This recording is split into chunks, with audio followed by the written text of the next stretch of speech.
یہ مدین hydro power project اسی صورت میں ہمیں کسی بھی حال میں قابل قبول نہیں۔ تاریخ کے ساتھیوں کو کہا کہ ہمیں معلوم ہے تمہارے بچے کہاں پڑھتے ہیں، تمہاری بیٹیاں کہاں پڑھتی ہیں، انہوں نے اپنے قوانین کے مطابق دیکھنا ہے کہ آیا یہ کمیونٹی انڈیجنس ہے یا نہیں۔ میرا نام زبیر تروالی ہے، میں بحرین سوات کا رہنے والا ہوں۔ یہاں پشاور میں مفکورہ تحقیقی مرکز آیا ہوں۔ یہاں آج ہم بات کریں گے ایک ہمارے علاقے میں ایک پن بجلی منصوبہ مدین ہائیڈرو پاور پروجیکٹ کے نام سے خیبر پختونخوا حکومت اور ورلڈ بینک کے تعاون سے وہ کر رہی ہے۔ اس پر ہم بات کریں گے کہ اس منصوبے کے اثرات مقامی لوگوں پر یا تروالی کمیونٹی پر کیا ہے، وہاں ماحول پر کیا اس کے اثرات ہو سکتے ہیں، وہاں سیاحت پر، وہاں چشموں پر، زراعت پر، وہاں ثقافت پر اس کے کیا اثرات ہو سکتے ہیں۔ آپ کو بتاتا چلوں کہ یہ ہائیڈرو پاور پروجیکٹ جو ہوتے ہیں یا ہائیڈرو پاور الیکٹرک انرجی جو پن بجلی جسے کہتے ہیں، وہ آج کل ایک نیا فیشن بنا ہوا ہے کہ یہ سب سے صاف ستھری انرجی ہوتی ہے اور سب سے سستی بھی ہوتی ہے، لیکن دنیا میں کہیں بھی یہ دیکھا نہیں جاتا کہ یہ جو توانائی کے منصوبے بنائے جاتے ہیں پانی کے، ان کا مقامی لوگوں پر یا ماحولیات پر یا کلائمیٹ موسمیاتی تبدیلی کے حوالے سے ان کا کیا اثرات ہوتے ہیں، ان پر کسی نے غور نہیں کیا۔ آپ کو یہ بھی بتاتا چلو کہ ہمارا جو شمال ہے یعنی ملاکنڈ ڈویژن اور گلگت بلتستان، یہ پانی کے لیے بہت مشہور ہے، یعنی پورے انڈس ویلی کا جو واٹر ٹاور ہے وہ اس علاقے میں ہے، اور یہ اس کی بلندی بھی ہیں، تو اس لحاظ سے پاکستانی ریاست کو اور اداروں کو لگتا ہے کہ ان علاقوں میں شمالی پاکستان میں پن بجلی منصوبوں کے بڑی گنجائش پوٹینشل موجود ہے۔ تو اس لحاظ سے یہ لوگ ان علاقوں میں جاتے ہیں، چاہے چترال ہو، دیر ہو، سوات ہو، کوہستان ہو یا گلگت بلتستان ہو۔ آپ کو پتہ ہے کہ بڑے بڑے ڈیموں کے نام تو آپ کو آتے ہیں، داسو جو اپر کوہستان میں بنایا جا رہا ہے، یا دیامر بھاشا جو کچھ حصہ اس کا خیبر پختونخوا میں آتا ہے اور کچھ زیادہ حصہ اس کا گلگت بلتستان میں آتا ہے، وہ انڈس ریور پہ دونوں کو بنایا جا رہا ہے۔ اسی طرح اس شمالی پاکستان میں انڈس ریور کے بعد اگر جو دو دریا مشہور ہے وہ ہے ایک دریائے چترال، اور اس سے بھی زیادہ معروف دریا جو ہے وہ دریائے سوات ہے۔ تو دریائے سوات پوری آپ کو پتہ ہے کہ پورے وادی کو یہ سیراب کرتا ہے، پورے سوات وادی کو، اور وہاں سے نکل کر یہ صرف سوات وادی نہیں بلکہ چارسدہ اور یہاں سر دریاب تک یہ پورے اس علاقے کو سیراب کرتا ہے، اور یہ کوئی 340 کلومیٹر لمبا دریا ہے، اور یہ نکلتا ہے وہ کالام اور گبرال اور اس کے اوپر کے جو علاقے ہیں، یا مانکیال درال کے اوپر جو گلیشیئرز ہے، کوئی 48-50 گلیشیئرز ہمارے سوات کے اوپر علاقوں میں ہیں، وہاں سے یہ نکلتا ہے۔ تو اب ان لوگوں نے یہ سوچا ہے کہ کیوں نہ ہم دریائے سوات کو سرنگوں میں ڈال کر پانی کے منصوبے، بجلی کے منصوبے بنائے، اور اس سے ہزاروں میگا واٹ کی مقدار میں ہم بجلی بنا کر ہم پنجاب کو یا انڈسٹریز کو فروغ کرے اور صوبے کی جو آمدن ہے وہ بڑھ جائے۔ لیکن انہوں نے کبھی یہ نہیں سوچا کہ ایسے جو منصوبے ہوتے ہیں ان کا مقامی لوگوں پر، مقامی ماحول پر، مقامی زراعت پر، سیاحت پر کیا اثرات ہوتے ہیں۔ تو آج میں بتاؤں گا کہ مدین ہائیڈرو پاور پروجیکٹ کیا ہے، یہ کس پروجیکٹ کا حصہ ہے، کون اس کو فنڈ کر رہا ہے، اور اس کے وہاں جو انڈیجنس کمیونٹی ہے تروالی میری آبائی جو قام ہے یا قوم ہے، اس پہ کیا اثرات ہیں۔ مدین ہائیڈرو پاور پروجیکٹ اصل میں خیبر پختونخوا حکومت کے ایک بہت بڑے پروجیکٹ، بڑے منصوبے کا ایک حصہ ہے، بہت بڑا حصہ ہے۔ اس منصوبے کو کہتے ہیں Khyber Pakhtunkhwa hydro power and renewable energy project یا پروگرام، KHRE، مختصر اس کو KHRE کہتے ہیں۔ یہ کوئی $500 ملین سے زیادہ کا پروجیکٹ ہے، اور اس میں دو بڑے ہائیڈرو پاور پروجیکٹ ہیں، جس میں ایک Gabral Kalam hydro power project, جو آپ نے اگر دیکھا ہوگا تو کالامس کے اوپر اتروڑ ہے، اتروڑ کے اوپر گبرال ہے، وہاں سے ایک سرنگ ڈال کر وہ ایک گبرال ریور میں جو ایک یعنی دریائے سوات کا ایک حصہ ہے گبرال دریا اس پہ بنا رہے ہیں. اور دوسرا جو بہت بڑا پروجیکٹ ہے وہ مدین ہائیڈرو پاور پروجیکٹ ہے. اور آپ نے سوات میں جو بالائی سوات ہے اس میں جو تحصیل بحرین آپ کو بتا دوں کہ ضلع سوات اس کی آبادی 26-27 لاکھ لوگ اس میں رہتے ہیں. پشاور کے بعد دوسرا بڑا ضلع ہے خیبر پختونخوا کا. اور اس میں جو ہمارا تحصیل بحرین ہے وہ رقبے کے لحاظ سے پورے سوات وادی کا 60% بنتا ہے. مطلب سوات میں 7 تحصیل ہے, 7 تحصیل. اب 6 تحصیل کی کا رقبہ ایک طرف اور اسی تحصیل بحرین کا رقبہ دوسری طرف, تو یہ پھر بھی زیادہ بنتا ہے 60%. اس کی وجہ یہ ہے کہ یہاں اونچے پہاڑ ہیں, اونچے بہت بڑی لمبی وادیاں ہیں. اور یہ گیزر گلگت بلتستان کے ساتھ ملتا ہے ایک طرف, دوسری طرف یہ مغرب کی طرف یہ چترال کے ساتھ ملتا ہے, اور پھر مشرق کی طرف یہ انڈس کوہستان کے ساتھ ملتا ہے. اور سوات دریا, یہ دریا سوات آپ کو یا سوات وادی کا نام یہ ظاہر ہے اس دریا کے نام سے یہ منسوم ہے, یعنی مطلب سوستو. ویدک لٹریچر میں ہمیں ملتا ہے کہ اس دریا کا نام سوستو ہے, جس کو پیور واٹر جس کا مطلب ہے خالص پانی یا سفید پانی جس کا مطلب ہے. سوستو کے بعد یہ آہستہ آہستہ سوستو بگڑ کر یہ سوات بن گیا, تو لہٰذا یہ پوری وادی کی شناخت یہ دریائے سوات ہے. اور یہ دریائے سوات ہمارے جو علاقہ ہے, میں نے آپ کو بتا دیا کہ تحصیل بحرین. اب تحصیل بحرین میں 7 جو زبانیں بولی جاتی ہیں, جس میں تروالی ہیں, پشتو ہیں, گجری ہیں, گاوری ہیں, افروجو ہیں, کھوار ہیں. یہ زبانیں وہاں بولی جاتی ہیں. تروالی اس تحصیل میں سب سے زیادہ بولے جانے والی زبان ہے تحصیل بحرین میں. اور یہ تروالی لوگ وہاں کے انڈیجنس آبائی لوگ ہیں. مطلب آبائی کا مطلب بھی میں آپ کو بعد میں سمجھا دوں گا, پہلے ہم اس مدین ہائیڈرو پاور پروجیکٹ کے بارے میں بتا دیں گے. یہ ایک ایسا منصوبہ ہے کہ بحرین جو سیاحتی مقام ہے, تحصیل بحرین میں جو قصبہ ہے, شہر ہے, اس کے اوپر کالام کی طرف ایک گاؤں ہے کیدام. اس کیدام کے ساتھ وہ بحرین سے اوپر کوئی 7 کلومیٹر اوپر ہے کالام کی طرف. وہاں یہ اس دریا کو ڈیم کر کے مطلب 51-52 فیٹ اونچا ایک ڈیم بنا کر اس کو پھر ایک لیفٹ بینک کی طرف یعنی کہ بائیں طرف ٹنل میں ڈالتے ہیں, اور 12 کلومیٹر لمبا ٹنل ہوگا. تو وہ 12 کلومیٹر یہ دریا اس میں ٹنل میں جائے گا, اور پورے بحرین سٹی کو اور آس پاس کے پورے گاؤں کو مطلب یہ بائی پاس کر کے یہ مدین کے اوپر کالاگے ایک گاؤں ہے وہاں نکالیں گے یہ, اور وہاں یہ پاور ہاؤس بنائیں گے. یہ 207 میگا واٹ کا پروجیکٹ ہے, منصوبہ ہے, اور اس کو ورلڈ بینک فنڈ کر رہا ہے. یعنی ورلڈ بینک اس خیبر پختونخوا حکومت کو اس پروجیکٹ کے لیے فنڈنگ کر رہا ہے, اسی KHRE پروجیکٹ کے تحت. ابھی آپ دیکھیں کہ اس کے زیر اثر, اس منصوبے کے زیر اثر 65,000 لوگ صرف تروالی اس کے اثرات کے تحت آتے ہیں. اس کے علاوہ 20,000 کی آبادی پشتون آبادی وہاں بھی نیچے جو پاور ہاؤس سے نیچے رہتی ہے وہ بھی مدین علاقے میں وہ 20,000 کے قریب وہ بنتی ہے. تو کوئی 85,000 لوگ اس سے براہ راست متاثر ہوتے ہیں. اب ہم نے دیکھا کہ یہ جو ایک آپ کو پتا ہے کہ یہ کون کر رہا ہے خیبر پختونخوا حکومت میں. یہاں خیبر پختونخوا حکومت کا ایک اتھارٹی ہے, یہ ایک آرگنائزیشن, ایک شعبہ ہے جسے Pakhtunkhwa energy development organization PEDO جسے کہا جاتا ہے. پچھلے زمانے میں 2010 سے پہلے اس کا نام شیڈو تھا, سرحد ہائیڈل پاور آرگنائزیشن تھا, اب یہ پیڈو ہو گیا. تو یہ اس پروجیکٹ کو بنا رہا ہے, اور ورلڈ بینک کوئی اس کی 80% فنڈنگ ورلڈ بینک کر رہا ہے, اور یہ میرے خیال میں کوئی 169 ارب روپے کا پروجیکٹ ہے. تو بہت بڑی انویسٹمنٹ بھی ہے اور بہت بڑا پروجیکٹ بھی ہے.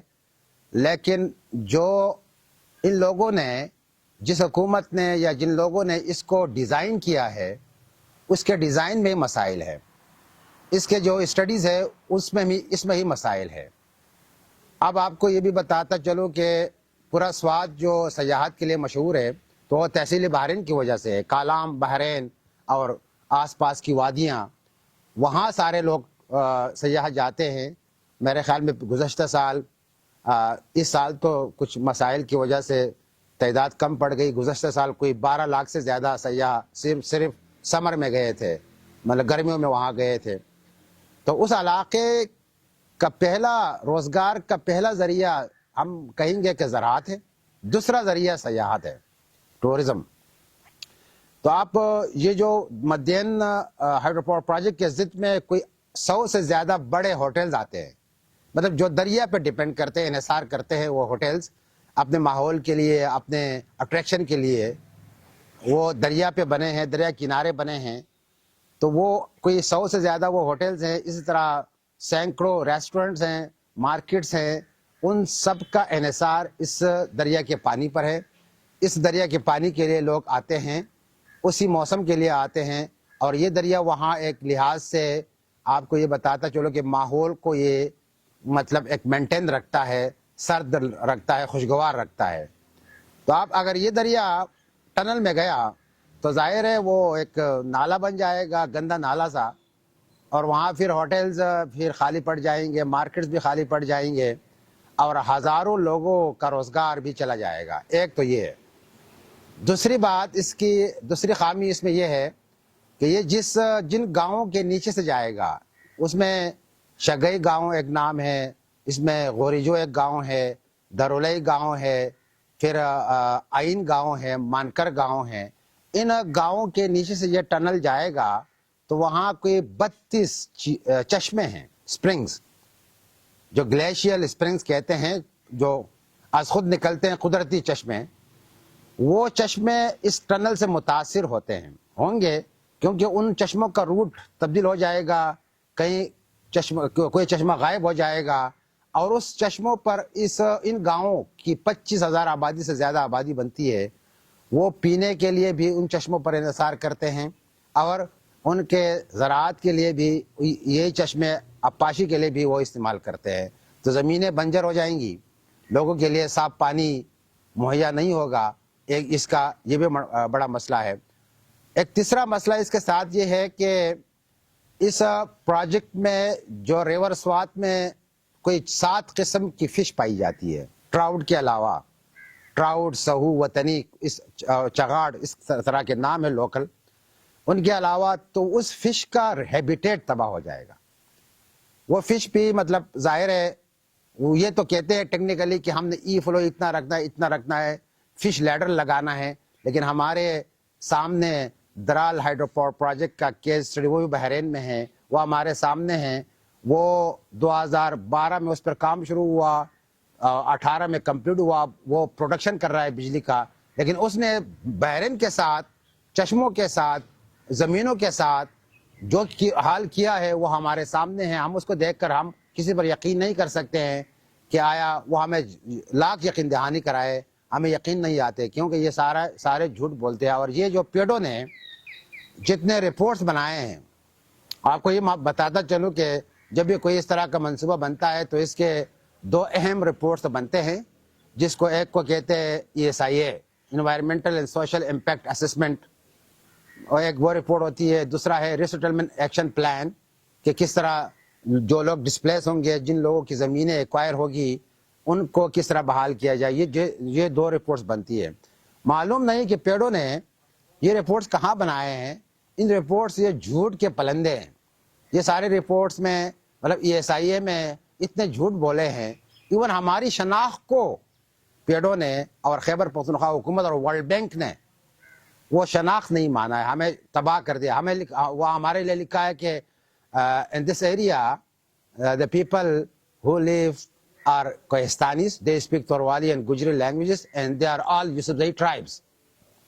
اب یہ لفظ اس لیے لکھا ہے کہ وہ انڈیجنس اسٹیٹس سے بچنے کے لیے ہمیں کسی ایک بڑی قوم کے ساتھ نتھی کر کے ڈال کر یہ ایک خود کو بچانے کی کوشش کی ہے کہ ہم انڈیجنس اسٹیٹس یا اس سے بچ جائے۔ ایک تو انہوں نے یہ ساری کہانی کی ہے، کسی سے پوچھا تک نہیں ہے رپورٹس، اور اس کی فیزیبلٹی رپورٹ 2009 میں بنائی گئی ہے اس مدین ہائیڈرو پاور پروجیکٹ کی، اور 2009 میں آپ کو پتا ہے کہ سوات میں ملیٹنسی، تراگیری یا دہشت گردی زوروں پر تھی، تو وہاں کون جا سکتا تھا؟ حیرانگی کی بات تو یہ ہے کہ 2009 میں انہوں نے جو رپورٹ بنائی ہے فیزیبلٹی، وہ کہاں بیٹھ کر بنائی ہے؟ کیونکہ سوات میں تو کوئی جا نہیں سکتا تھا اس وقت، اور وہ کسی جرمن ادارے نے بنائی ہے، آفیسز میں بیٹھ کر بنائی ہے، تو اس کی وہ ساری چیزیں ناقص ہیں، اور ہم نے اس پہ گزشتہ 14-15 مہینوں سے ہم نے ایک تحریک شروع کی ہے، دریائے سوات بچاؤ تحریک کے نام سے، جس میں ہمارے کوئی 4 بڑے مطالبے ہیں۔ ایک تو یہ مطالبہ پہلا تھا کہ یہ مدین ہائیڈرو پاور پروجیکٹ اسی صورت میں ہمیں کسی بھی حال میں قابل قبول نہیں، اس کو مکمل ختم کر کے دوبارہ اس طرح بنایا جائے کہ جس میں علاقے کا ماحول، زراعت، معیشت، سیاحت، یہ سارا بچ جائے اور علاقے کو فائدہ ہو۔ ایک تو پہلا یہ ہے۔ دوسرا یہ ہے کہ ہماری جو تروالی کمیونٹی ہیں، جو تروالی لینگویج بولتی ہیں، وہ دنیا کے ہر تعریف یا ڈیفینیشن کے لحاظ سے وہ اس علاقے کی انڈیجنس کمیونٹی ہے۔ انڈیجنس مین آبائی، زائی یا ہم جسے کہتے ہیں زئی بدی، انڈیجنس بنتی ہے۔ تو ورلڈ بینک اور اس طرح کے اداروں کی ایک پالیسی ہوتی ہے انڈیجنس لوگوں کے لیے۔ ورلڈ بینک کی پالیسی کا نام ہے انڈیجنس پیپلز پالیسی، وہ 4.10 اس کا وہ انہوں نے او پیز کا نام رکھا ہے۔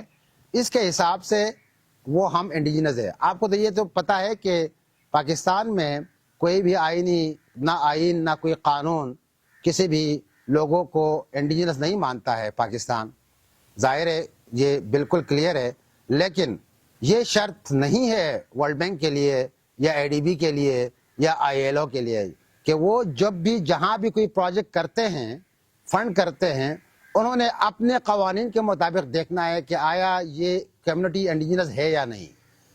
ضروری نہیں ہے کہ وہ جس ملک میں کر رہے ہو، جہاں کا قانون ان مقامی لوگوں کو انڈیجنس مانے، ورلڈ بینک آج خود کر سکتا ہے۔ تو ہم نے ورلڈ بینک کو یہ کہا کہ آپ خود ایک اسٹڈی کر لے، خود ایک تحقیق کر لے کہ آیا تروالی لوگ آپ کے اس کرائیٹیریا کے مطابق انڈیجنس ہے یا نہیں۔ تو انہوں نے ایک 3-4 مہینے پہلے انہوں نے ایک اسٹڈی کر کے وہ گئے ہیں، لیکن ابھی تک ان کی رپورٹ بھی نہیں آئی ہے۔ یہ ایک بہت ہی کرٹیکل پوائنٹ ہے انڈیجنس اسٹیٹس کا، کہ اگر وہ ہمیں انڈیجنس مانیں گے ورلڈ بینک، تو ظاہر ہے پھر یہ پروجیکٹ اسکریپ ہوگا، رول بیک ہوگا، اس کو دوبارہ بنانا پڑے گا ہماری۔ اور آپ کو بتا دوں کہ ورلڈ بینک کی ایک اور پالیسی ہے، اسی انڈیجنس پیپلز کی پالیسی میں ہے، اس کو کہتے ہیں ویسے جو ایبریویشنز میں اس کو کہتے ہیں FPIC، fair, pride and inform consent. مطلب لوگوں سے پہلے، پروجیکٹ شروع کرنے سے پہلے، پروجیکٹ پر کام کرنے سے پہلے لوگوں سے آزادانہ طور پر پوچھنا ہے، ان کو اس پروجیکٹ کے بارے میں پوری طرح آگاہ کرنا ہے، اور پھر ان کی رضامندی لینی ہے۔ وہ اس پالیسی میں ہے، تو یہ تو کسی نے نہیں کیا اس پروجیکٹ کے حوالے سے۔ تو ہمارا یہ مطالبہ بھی ہے کہ آپ نے چونکہ بالا کہیں دفتر میں بیٹھ کر یہ پروجیکٹ بنایا ہے، تو ہم اس طرح اس پروجیکٹ کو نہیں چھوڑتے ہیں۔ تو یہ بھی ہمارا ان کے ساتھ مطالبہ ہے۔ اور پھر انہوں نے یہ کیا ہے کہ یہ میں نے جو رپورٹس کی بات کی کہ وہ ان کے ورلڈ بینک کی ایک پالیسی یہ بھی ہے کہ آپ نے جب بھی پروجیکٹ کا رپورٹ بنانا ہے تو اس کو مقامی زبانوں میں ترجمہ کر کے لوگوں میں ڈسیمنیٹ کرنا ہے، تقسیم کرنا ہے۔ تو ہم نے یہ مطالبہ بھی ان کے ساتھ رکھا ہوا ہے کہ آپ نے جتنے رپورٹس بنانے ہیں ان کو پشتو، تروالی، اردو، گجری میں آپ نے ٹرانسلیٹ کر کے پورے علاقے میں آپ نے دینا ہے تاکہ لوگ اس کو سمجھ سکے۔ تو وہ بھی انہوں نے نہیں کیا ہے اور ابھی نہیں کر رہے۔ تو گزشتہ 14-15 مہینوں سے ہم لگے اس پروجیکٹ کی مزاحمت کرے، اور پوری تروالی کمیونٹی اس مدین ہائیڈرو پاور پروجیکٹ کو نہیں مانتی ہے، کیونکہ ان کے سامنے درال خوڑ ہائیڈرو پاور پروجیکٹ جو گزشتہ حکومت نے کمپلیٹ کر کے بنایا ہے، اور وہ ابھی بجلی بھی پیدا کر رہا ہے 36 میگا واٹ، یہ کہہ رہے کہ وہ پیدا کر رہا ہے۔ اس پروجیکٹ نے جو بحرین ٹاؤن کے ساتھ جو حال کیا ہے وہ ہمارے سامنے ہے، اس لیے وہاں کے لوگ یہ نہیں چاہتے ہیں کہ ہمارا کلچر، ہمارا ماحول، ہمارا پورا ایکو سسٹم، ایکالوجی اس پروجیکٹ کی وجہ سے تباہ ہو۔ اس لیے اس کی مخالفت دریائے سوات بچاؤ تحریک کے تحت ہو رہی ہے، اور میں بھی دریا ساتھ بچاؤ تحریک کا ایک ادنا کارکن ہوں. گزشتہ 14 مہینوں 15 مہینوں سے ہم لگے ہیں، اور ہم نے ورلڈ بینک کو اور پیڈو کو 1 سال تک روکا اس پروجیکٹ پر کام کرنے سے. اتنا ہم ابھی تک کامیاب تو ہو چکے ہیں، لیکن وہ اپنے بات پر ڈٹے ہوئے ہیں اور ہم اپنی بات پر ڈٹے ہوئے ہیں. ہم ایک طرح سے تو ان کے ساتھ انگیجمنٹ کر رہے ہیں، ورلڈ بینک کے ساتھ بھی کر رہے ہیں، ان کو ان کی پالیسیز میں پکڑ رہے ہیں، اور اسی طرح پیڈو کو ان کے جو جھول انہوں نے کیے ہیں ان میں پکڑ رہے ہیں. لیکن مصیبت یہ ہے کہ یہاں ہمارے حکومتی جتنے ادارے ہیں ان میں ایسے نااہل لوگ بیٹھے ہوتے ہیں. وہ آپ کو مطلب پروجیکٹ کس نے بنایا ہے وہ آؤٹ سورس کرتے ہیں نا کنسلٹنٹس کو کہ آپ نے رپورٹ بنانی ہے. خود یہ پیڈو والے کچھ نہیں سمجھتے ہیں کہ آیا اس پروجیکٹ میں ہے کیا، کس طرح ہے، بات کس طرح کرنے ہیں لوکل لوگوں کے ساتھ. تو یہ ایک ان کے ساتھ ہمارا بڑا ایک برا تجربہ جو ان کے ساتھ انگیجمنٹ مذاکرات میں ہمارا ہو رہا ہے پیڈو اور گورنمنٹ کے ساتھ. پھر ایک اہم بات میں اسی مفکورہ کے فورم سے لوگوں کے سامنے لانا چاہتا ہوں، اور ہم نے اس کو اوپر اعلیٰ سطح پر بھی پہنچائی ہے. ہمیں انڈائریکٹ اور ڈائریکٹ دھمکیاں ملتی ہیں حکومتی سرکاری آفیشلز کی طرف سے یا پیڈو کی آفیشلز کی طرف سے. مطلب ایک دھمکی یہ ہے کہ مجھے ایک ڈی سی صاحب نے بتایا، چونکہ میں ورلڈ بینک کے ساتھ اور اس کے جو واشنگٹن ڈائریکٹرز ہے یا پریزیڈنٹ ہے یا جتنے بھی لوگ ہیں ان کے ساتھ ہم خط و کتابت کرتے رہتے ہیں، اس رپورٹ شیئر کرتے رہتے ہیں. اور وہ اس کا نام ہے ورلڈ بینک کا جو پریزیڈنٹ ہے اس کا نام اجے بنگا ہے، اور وہ شاید کوئی انڈین لگتا ہے، پتہ نہیں.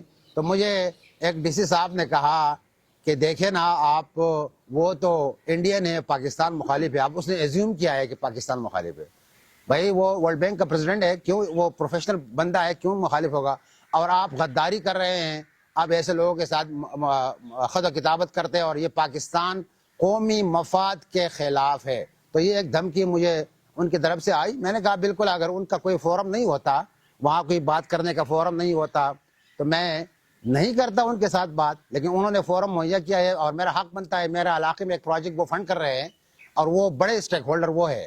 آپ تو ایک امپلیمنٹنگ ایجنسی ہیں پیڈو یا حکومتی خیبر پختونخوا، لیکن جو پیچھے سے جو فنڈ دے رہا ہے وہ اصل لوگ تو وہی ہے، اس لیے ہم نے ان سے کرنا ہے. تو یہ مجھے انہوں نے کہا. پھر ہمارے کچھ تاریخ کے ساتھیوں کو کہا کہ ہمیں معلوم ہے تمہارے بچے کہاں پڑھتے ہیں، تمہاری بیٹیاں کہاں پڑھتی ہیں. تو اس کا مطلب ہے کہ انڈائریکٹ یہ دھمکی تھی کہ ہم ان کو اٹھا سکتے ہیں، یہ کر سکتے ہیں، وہ کر سکتے ہیں. پھر ایک اسسٹنٹ کمشنر نے پچھلے سال کہا کہ آپ لوگوں پر میرا نام لیا، میرے ساتھیوں کا نام لیا کہ ہم 3 MPO لگائیں گے اور آپ کو اندر کریں گے. پھر پیڈو کی جو خواتین اہلکار ہوتی ہیں وہ ہمارے گاؤں میں جو موبلائزیشن وہ اپنا کرتی ہیں، وہ ہماری خواتین کو کیا بتاتی ہے انٹرسٹنگ. وہ کہتی ہے دیکھیے اپنے ان بیٹوں اور شوہروں کو سمجھاؤ، پاکستان میں کوئی کچھ نہیں کر سکتا ہے. آپ نے دیکھا کہ عمران خان کتنا بڑا پاپولر لیڈر ہے، وہ سلاخوں کے پیچھے یہ کیا لوگ ہیں، یہ کیا چیز ہے. تو یہ دھمکیاں بھی ملتی ہیں. مقامی انہوں نے ٹاؤٹ بھی رکھے ہوئے ہیں، خود انڈائریکٹ اور ڈائریکٹ دھمکیاں بھی دے. ایک بڑی دھمکی تو یہی وائلیشن ہے ورلڈ بینک جو کر رہا ہے. مطلب فرض کرے ورلڈ بینک ہمیں انڈیجنس کمیونٹی تسلیم نہیں کر رہا، باوجود یہ کہ ہم اس کے کرائیٹیریا پر پورے کے پورا اترتے ہیں. ان کا کرائیٹیریا کیا ہے انڈیجنس پیپل کے لیے؟ وہ کہتے ہیں کہ ایک تو یہ ہے کہ ایسے لوگ جن کی ایک وہ خود کو مختلف سمجھتے ہیں دوسروں سے، لوگوں کا ایسا گروہ یا ایک کمیونٹی جو دوسروں سے خود کو مختلف سمجھتی ہے، وہ کلیئر ہے، اس میں کوئی دوسری بات نہیں ہے. دوسری شرط یہ ہے کہ ان کی ایک کوئی ایسی الگ تھلگ زبان ہو، وہ بھی ہماری طور والی الگ تھلگ زبان ہے. تیسری بات یہ ہے کہ ان کو ان کے پڑوس کی کمیونٹیز، پڑوس میں جو لوگ رہتے ہیں وہ بھی الگ سمجھے. تو ظاہر ہے پشتون ہمیں ڈفرینٹ سمجھتے ہیں، ہمارے کالام کے کچھ جو گوری ہے وہ بھی ہمیں ڈفرینٹ سمجھتے ہیں، وہ بھی کلیئر ہے. اور چوتھی بات یہ ہے کہ ان کے کسٹمری لاز اب بھی پریکٹس میں ہو، جو روایتی قوانین یا کلچرل پریکٹس وہ بھی ہمارے ہیں. ہمارے پانی کا تقسیم آپ دیکھ لیں جو کئی صدیوں سے چلا آ رہا ہے، وہ دیکھے. ہمارے جنگلات کی تقسیم دیکھے، ہمارے چشموں کا مینجمنٹ دیکھیے, ہمارے اسٹریمز کا مینجمنٹ دیکھیے, وہ سارا کسٹمری لاز ہے. یا ہمارے آپ جسے جرگا کہتے ہیں, ہم یرک کہتے ہیں ہم, اور یرک بہت پہلے تھا, بہت انڈیجنس, مطلب بہت ہی 2000 سال پہلے سے موجود ایک پریکٹس ہے, وہ اب بھی ہو رہا ہے. ہمارا ایک بہت ہی شاندار لوک ورثہ ہے جس میں لوک شاعری ہے, لوک کہانیاں ہے, جس میں شلوک ہم کہتے ہیں, پہیلیاں ہیں, وہ ہماری لوگوں میں وہ داستان گوئی ہے, وہ قائم ہے. تو اس حساب سے, اور پھر یہ پانچواں تو ان کا کرائٹیریا نہیں, لیکن ہم کہہ سکتے ہیں کہ اس علاقے میں جو تحصیل بحرین میں معلوم تاریخ اور ریسرچ کے مطابق تروالیوں سے پہلے کسی نے رہائش نہیں کی ہے. تو لہٰذا ہم وہاں کے اس حساب سے بھی آبائی ہو گئے, انڈیجنس ہو گئے. تو ورلڈ بینک اب ڈر رہا ہے, مطلب ایک پیچھے ہٹ رہا ہے, اس کو خوف ہے کہ اگر ہم تروالیوں کو انڈیجنس مانیں گے تو پورے شمال کے لوگوں کو پھر انڈیجنس ماننا پڑے گا, جو چاہے کوہستان کے کوہستانی ہو, شینا ہو, چترال کے لوگ ہو, اور یا گلگت بلتستان کے لوگ ہو. تو وہ اس سے ڈر رہا ہے, اور شاید حکومت پاکستان بھی پریشر ڈال رہی ہے کہ ایسا نہ کریں. تو یہ کچھ مسائل ہمارے یہ مدین ہائیڈرو پاور پروجیکٹ کے حوالے سے. لیکن میں آپ کو یہ بتاؤں کہ یہ صرف ایک مدین ہائیڈرو پاور پروجیکٹ نہیں ہے. آپ کو مدین سے کالام تک, اور کالام سے گبرال تک, اور مہوڈن تک, اس بڑے دریا پر کوئی 6 پروجیکٹ بن رہے ہیں. یہ ایک مدین ہائیڈرو پاور پروجیکٹ ہے, یہ کیدام سے کالاگے مدین ہوا, کیدام بحرین سے اوپر ہے. پھر آپ نے آسریت نامی ایک جگہ راستے میں بیچ میں, کالام اور بحرین کے بیچ میں آتا ہے, اس آسریت سے کیدام تک دوسرا پروجیکٹ ہے, وہ 229 میگا واٹ کا ہے, وہ بھی اس ریور کو ٹنل میں ڈالنا ہے. پھر ایک کالام سے آسریت ایک تیسرا پروجیکٹ ہے 239 کا, وہ بھی ریور کو ٹنل میں ڈالنا ہے. تو 40 کلومیٹر 40 کلومیٹر تو یہ بنتے ہیں. اور اس کو کیسکیڈ کہتے ہیں نا, کیسکیڈ مطلب ایک آپ نے ڈال دیا, اسے دوسرے سے شامل کر دیا, پھر وہاں سے دوسرے میں شامل کر دیا, کیسکیڈنگ کہتے ہیں. تو یہ اس پروجیکٹ کا نام بھی رکھا ہے کیسکیڈنگ آف سوات, کیسکیڈ کرنا پورا ریور کو. پھر کالام سے اوپر گورکن میٹلتان پروجیکٹ, وہ پہلے سے آلریڈی تقریباً بن چکا ہے.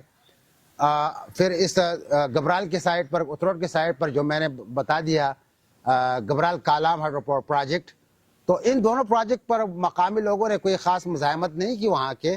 لیکن جو مدین ہائیڈرو پاور پروجیکٹ ہے, اس کے بعد آسریت والا, کالام والا, ان کو ہم کسی صورت میں نہیں چھوڑنے والے, اور اس کے لیے ہم تیار نہیں ہیں, کیونکہ اس سے ہمیں معلوم ہے کہ کیا ہوتا ہے. اور آپ کو یہ بھی بتاتا چلوں کہ حکومت خیبر پختونخوا حکومت کو کیا ہوا ہے.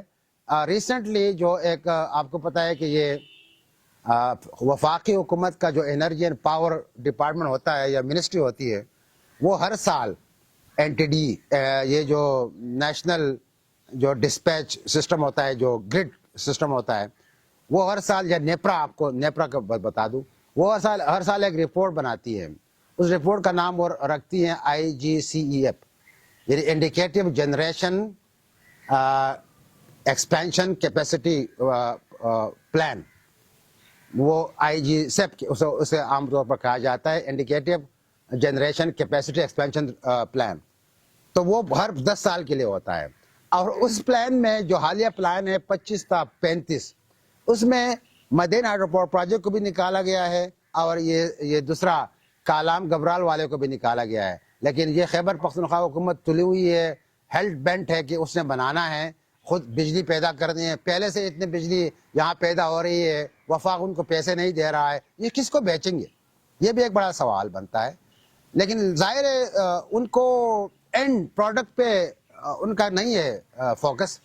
بیچ میں جو پیسے ادھر ادھر ہونے ہیں, آفیشلز نے کھانے ہیں, لوگوں کے روزگار بننا ہے, وہ سارا مطلب جو آفیشل لوگوں کے لیے, وہ اس کے لیے کر رہے ہیں, کیونکہ بلینز کا پروجیکٹ ہوتا ہے, ملین ڈالر کا. مطلب میں نے بتا دیا کہ $480 ملین کا یہ ایک پروجیکٹ ہے. تو ظاہر ہے اس میں اتنا پیسہ ہے تو وہ کھائیں گے, عیش کریں گے 10-12 سال, اینڈ میں جو ہوتا ہے وہ دیکھا جائے گا.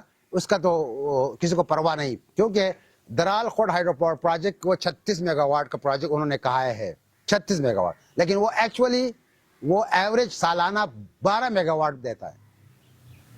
تو اب اس کو نہیں کوئی دیکھتا, پہلے سے ایک ڈیزائن کرتے ہیں, اس پر جاتے ہیں, کاسٹلی کتنا ہوتا ہے, لوگوں کا پیسہ کدھر جاتا ہے, یہ انٹرسٹ پھر لوگوں نے دینا ہے, ٹیکس پیئرز نے دینا ہے. لیکن یہ اصل میں اینڈ پروڈکٹ کی بات نہیں ہے. اور وفاق تو پہلے سے ان پروجیکٹ سے انکار کر چکی ہیں.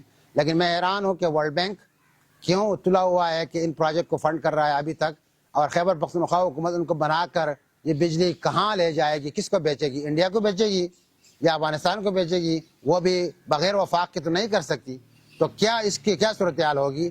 آلریڈی خیبر پختونخوا کے پاس انرجی, ہائیڈرو پاور انرجی کافی زیادہ ہے, وفاق کے پاس بہت پیسے پڑے ہیں اور وفاق ان سے مزید بجلی نہیں لینا چاہتا ہے. تو یہ اس کی پوری کہانی ہے. ہم ڈٹے ہوئے ہیں تروالی لوگ, وہاں بحرین کے علاقے کے اور ارد گرد سارے گاؤں کے, اور دریا سوات بچاؤ تحریک کے نام سے ہم مزاحمت پہ ڈٹے ہوئے ہیں. اور ہمارا عزم ہے کہ ہم اس پروجیکٹ کو ایز اٹ از, جس صورت میں یہ ہے, ہم کبھی بھی اس کو قبول نہیں کریں گے. ہم یہ علاقہ چھوڑ دیں گے. اگر بالکل حکومت ہمارے گردن پہ چھری رکھ کر بنوانا چاہتی ہیں تو بنا لے, ہم علاقہ چھوڑ دیں گے, لیکن یہ پروجیکٹ ہمیں منظور نہیں ہے. تو یہ اس طرح ایک بہت ہی ہولناک آپ کہے کہ ایک منصوبہ ہے وہاں ماحول کے لیے, لوگوں کے لیے. ہماری تروالی کمیونٹی کوئی 1.5 لاکھ لوگ بنتے ہیں پورے پاکستان میں. ہم کوئی 90,000 وہاں ہیں اور 60,000 پہلے مائگریشن غربت کی وجہ سے کر چکے ہیں شہروں میں. تو ہم باقی بھی کریں گے. تو اگر ایسے پروجیکٹ بنتے ہیں وہاں, پھر سیاحت سے ہمیں کیا فائدہ, سڑکوں سے ہمیں کیا فائدہ, اور ان کے جو سو کالڈ ڈیولپمنٹ ترقی سے ہمیں کیا فائدہ. ہمیں یہ الزام دیتے ہیں کہ ہم اینٹی ڈیولپمنٹ ہیں, لیکن مقامی لوگوں کے گردنوں پر چھری رکھ کر آپ کسی کام کو ترقی کہتے ہیں تو وہ ایسے پروجیکٹ ہیں جو شمال میں بنتے ہیں, جس طرح مدین ہائیڈرو پاور پروجیکٹ ہے. ہم کسی صورت میں اس کے لیے تیار نہیں ہے.